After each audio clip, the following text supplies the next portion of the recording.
Diane Nash, your leadership skills are truly legendary. I don't know what to call you, field marshal, godmother, sergeant major, of these rides, but you're not as big as a minute. You know what I mean? That's what's sort of funny. I thought you were going to be 7 feet tall when I met you, and here you are, just as big as a minute. And I am not the only one to have apparently underestimated you at first. I just want to play a short clip from the PBS documentary where the White House got wind of what you were doing, and they were not pleased. That's true. They were not pleased. So let's play that clip.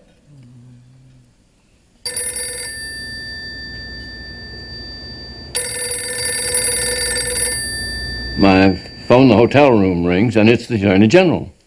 And he opens the conversation. Who the hell is Diane Nash? Call her and let her know what is waiting for the Freedom Riders. So I called her. I said, I understand that there are more Freedom Riders coming down from Nashville.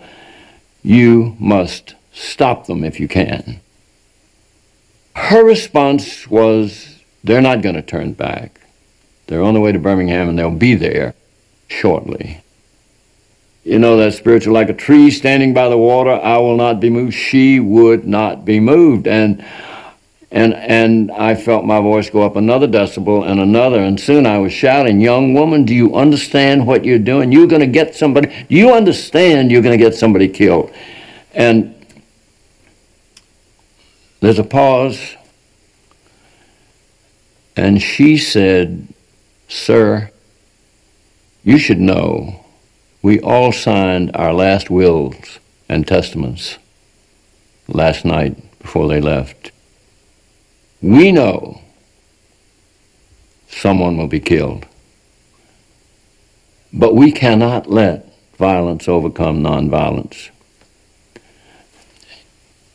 That's virtually a direct quote of the words that came out of that child's mouth. Here I am, an official of the United States government representing the President and the Attorney General, talking to a student at Fisk University, and she, in a very quiet but strong way, gave me a lecture.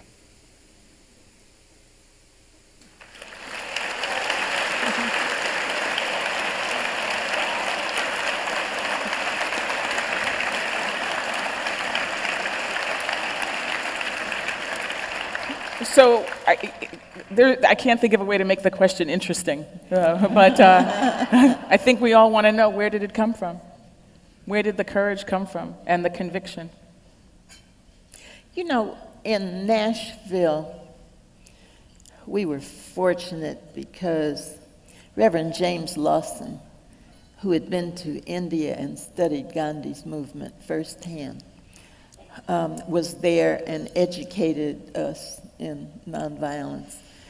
And we really took seriously trying to create a beloved community. One of the things that we frequently did when we got ready to have a demonstration or to do something was to say and really mean, is this the loving thing to do?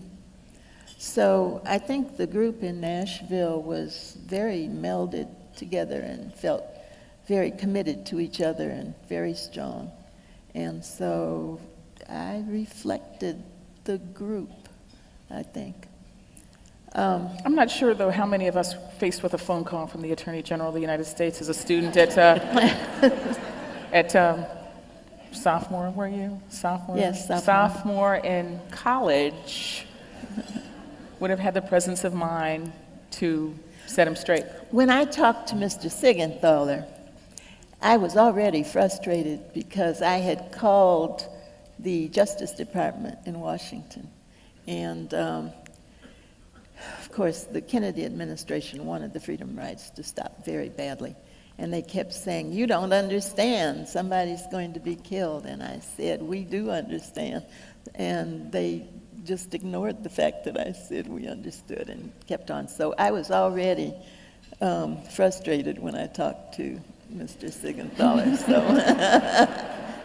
But you know, history is very important, but history's most important function is to help us cope with today and with the future. And I know we have very limited time, so I always, in combining the history, I like to make observations about today. Well, that's where we're going to go next. So why don't you just take it from there? Because that was going to be my question to the next question to each of you. Because we only have a little bit of time. I had already been warned by my divas that Miss Pauline said, "Listen, I'm from Alabama, and Miss Catherine is from Tennessee. I'm from Tennessee, and Catherine's from Alabama. So you can just forget your 30 minutes, and it's going to be what it's going to be." So I've already been warned. But that was going to be my next question. I was going to hope to conclude there. Is there a bus we should be getting on now? So you know, take it from in there. the 60s, we did not know that nonviolence would work. But now, 50 years later, we know that it does.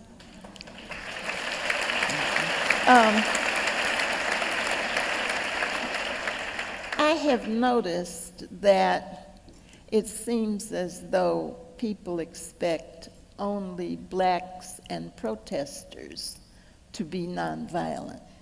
I think it's time that we ask governments to raise the bar, and start expecting more of governments.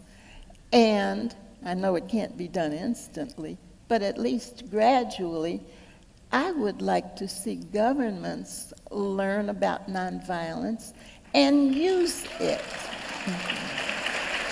We just put a statue of Martin Luther King on the mall.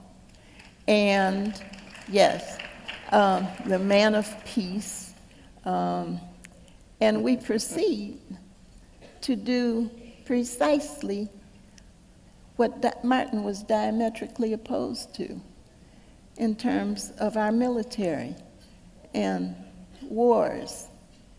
And I've heard wonderful words about nonviolence and how wonderful the Freedom Riders were and how wonderful Martin King was. But when I would like for the people who praise nonviolence to try to start using it. Okay. In fact, it tends to demean, in my opinion, us when you say, well, nonviolence was okay for your cause, but for other causes, they're more important, and we have to use military, and we have to use violence. All the people in the world are our brothers and sisters. I'm disturbed that we count how many American lives are lost in these military ventures, and we don't even count how many lives are lost from the other countries. Every human life is valuable and important. Okay. So I would like for people to, if you're not going to use nonviolence, stop praising it. Just be quiet. Okay. All right.